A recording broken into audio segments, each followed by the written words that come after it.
quand la plus anglaise des Suissesses, quand la plus râleuse peut-être des blogueuses se met à organiser un event, ça donne Going Solo, une conférence pour toutes celles et ceux qui désirent se lancer en carrière solo, ou plus précisément devenir freelance.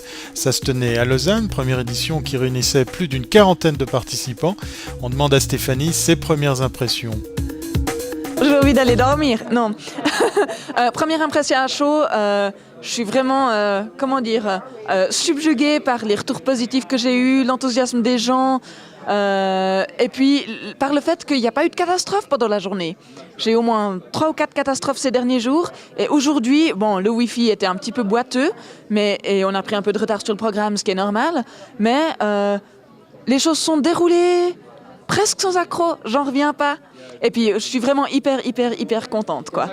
Alors pour ceux et celles qui n'ont pas peut-être encore capté le but de Going Solo, en quelques mots, si tu pouvais faire... Alors, en quelques mots, quand on est indépendant, on fait du travail pour lequel on se fait payer. En général, c'est pour ça qu'on est indépendant. Mais il y a tout un volet business, déterminer ses tarifs, réussir à trouver un équilibre entre vie privée et puis travail quand on est à son propre compte, trouver des clients, négocier les mandats, déterminer si vraiment c'est viable financièrement à terme d'être un indépendant. Donc en fait, on a une série d'intervenants qui sont eux-mêmes des indépendants expérimentés, qui viennent partager leur expérience et donner des conseils sur ces sujets. L'idée, c'est que c'est une conférence qui va partir en tournée un peu comme une comédie musicale. Donc, on est en discussion avec Leeds pour faire un événement là-bas. Donc, c'est dans le nord de l'Angleterre, le 12 septembre. La date risque de bouger, mais c'est ça qu'on est en train de parler maintenant. Probablement avec à peu près les mêmes intervenants. Donc, à peu près le même programme. Bien sûr, amélioré de l'expérience qu'on a de cette première édition. Et je vise vraiment de garder des événements à taille humaine, assez restreinte. Donc, c'est effectivement une conférence qui va plutôt se déplacer pour aller chez les gens. Et puis, je vois avec cette première édition déjà qu'on a rassemblé une communauté assez importante d'indépendants du web. Donc, on a une mailing list, un groupe Facebook, le site web. Et je pense qu'il y a quelque chose à construire là autour. Je ne sais pas encore exactement quoi. On va voir comment ça évolue.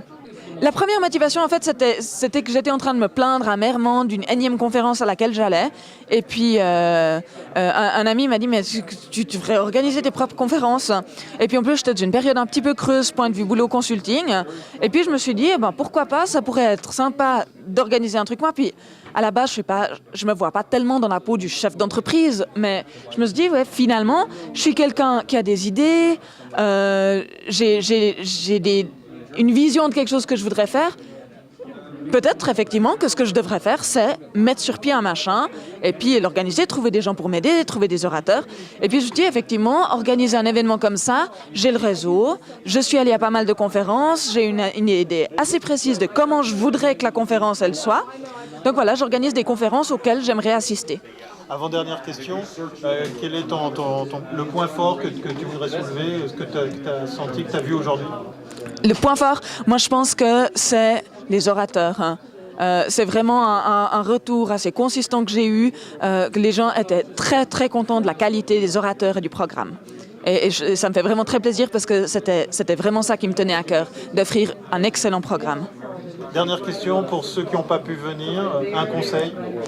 Un conseil, inscrivez-vous à la newsletter de Going Solo, comme ça vous serez au courant de où et quand a lieu le prochain événement et vous pourrez venir.